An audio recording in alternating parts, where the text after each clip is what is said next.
Let me ask you, why are you still letting scatteredness, chaos, lack of emotional regulation, all these limiting thoughts ruin your life?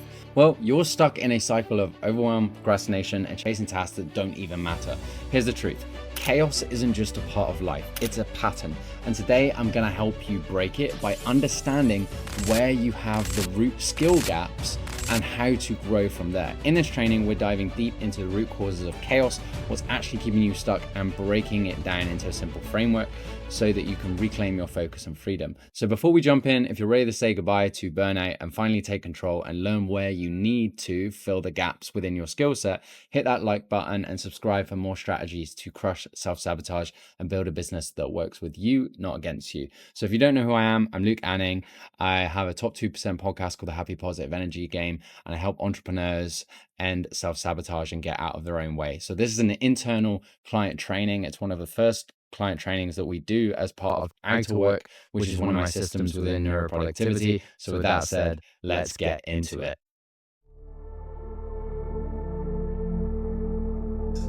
Okay, so have you ever felt that no matter how hard you try, your life or work feels like juggling too many things at once?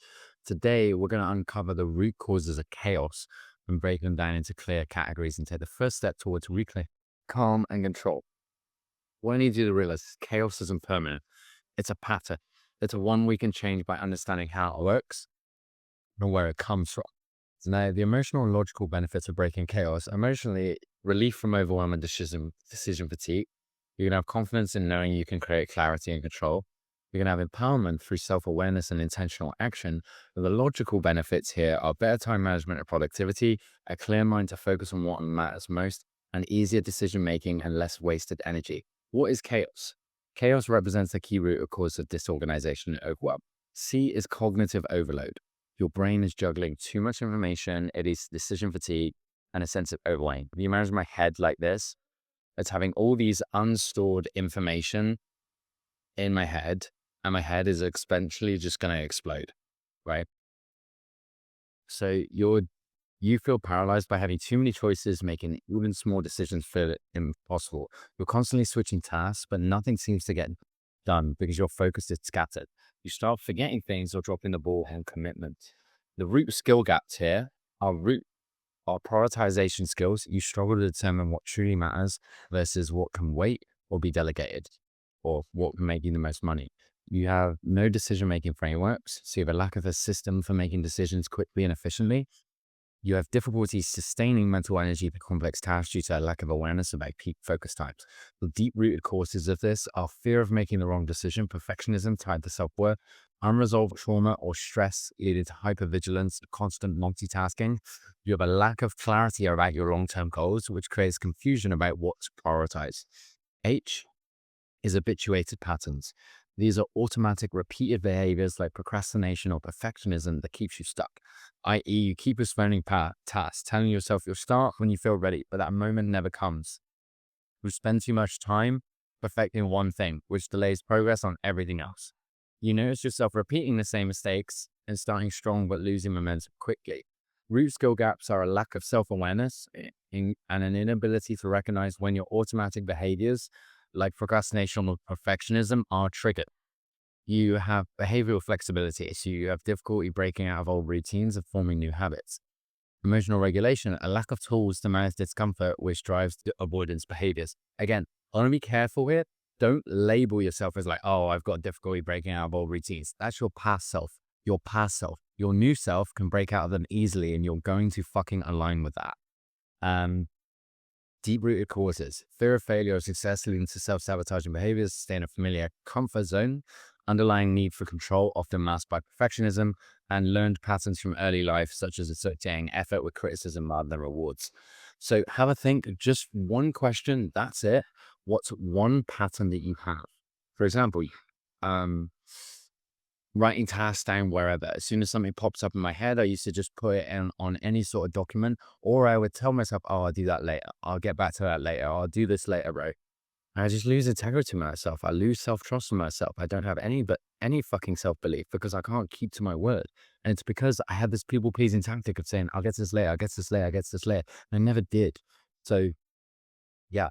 Avoidance of emotions. Fear, shame, anger, guilt, or anxiety trigger avoidance, which fuels distractions and prevents progress. You distract yourself with busy work or scrolling, avoiding the tasks that feel uncomfortable. You avoid feedback, fearing it might confirm your doubts about yourself. You feel anxious or ashamed, but instead of processing it, you numb out with Netflix, snack, porn, weed, racing, um, sometimes even working. It could be hanging out with friends, is your avoidance mechanism. So be vigilant. Avoidance of emotions. The root skill gaps here are a lack of emotional literacy. You don't know how to identify and name emotions just yet, which leads to avoidance. You have a lack of techniques for working through fear, shame, or anxiety, so you suppress them. And you aren't very self-compassionate, so you have an inability to approach yourself with kindness and you just berate yourself. I used to be here. I used to be this human being. I can tell you, as somebody that thought that I could never change it, I have changed it. It's possible. You can do it. And I know you can do it. Deep-rooted causes. Childhood experiences where expressing emotions are punished or dismissed, fear of vulnerability and judgment leading to a pattern of numbing or avoiding, and over-reliance on external validation, making emotional discomfort feel unbearable. Another one, O, is overcommitment. So taking on too much at once, which leads to exhaustion and chaos in your schedule. The root skill gaps here are boundary setting. You have a lack of ability to say no or define clear limits with others and oneself. Time management. You have difficulty assessing how much time and energy a commitment will actually require. Self-validation. You tend to seek approval or prove your worthiness by taking on too much. Deep-rooted causes are fear of rejection or disappointing others, rooted in people-pleasing, belief that overworking equals value, and often stemming from childhood praise or productivity, huge person here, lack of trust in oneself to succeed without doing everything. So this is overcommitment. And lastly, it's subconscious beliefs. So deep-rooted thoughts like I'm not good enough, or I always fail, or what's the point, or just any fucking weak language that is your past self, but is here, it's within you. It's part of your subconscious. It's currently part of how you identify with yourself. Whereas we are working on changing this, but we need to first have awareness of what it is. So root skill gaps here are cognitive reframing, so an inability to identify and shift limiting beliefs. For this, we can use the reshift, the rethink method. Um, Self-worth, so a lack of belief in one's inherent values separate from achievements, and growth mindset. You're struggling to embrace challenges or failures as opportunities for learning, so you're in a victim mindset. We don't tolerate that here. Absolutely not. We're not victims. You started this program because you want to grow, so let's grow. Deep-rooted causes are early experiences of criticism, failure, or unmet expectations, leading to a belief that success is out of reach. Negative self-concept, reinforced by past failures or unprocessed trauma, and internalized societal or cultural narratives about success, worthiness, and failure. Now, what is chaos? In its simpler format, it's the work that we do. The internal chaos, the thoughts and the beliefs of I'm not good enough, I'll never stay organized, avoidance of emotions, and the external chaos with overcommitment, leaving you stretched thin, disorganized environments, lack of boundaries. Behavioral chaos is the habits and the patterns. So habituated patterns of procrastination or perfectionism keeping you stuck, like trying to do 10 things at once instead of focusing on one key task. So why does chaos persist? It's reinforced by the neural pathways in your brain. Chaos is reinforced by neural pathways in the brain. The more you repeat chaotic patterns, the stronger these pathways become. However, neuroscience shows that neuroplasticity allows you to rewire your brain. With consistent action, you can replace chaos with calm, clarity, and focus. So if we know your brain has past been wired for chaos because of your repeated actions, how much longer are you going to let that excuse stop you from rewiring it for the life that you actually want? So imagine this is your brain. You've got feelings, you've got reflexes, you've got actions, responses, beliefs, thoughts, fear, emotion. All of this is part of your neural network. So your prefrontal cortex currently struggles to regulate impulses, especially if you have ADHD. But intentional work can strengthen it over time. The fact that you're here shows you're ready to change. And change is absolutely possible and necessary. So the next action step for you is to take a step and just journal the following question. And you can always journal them and then send them to me.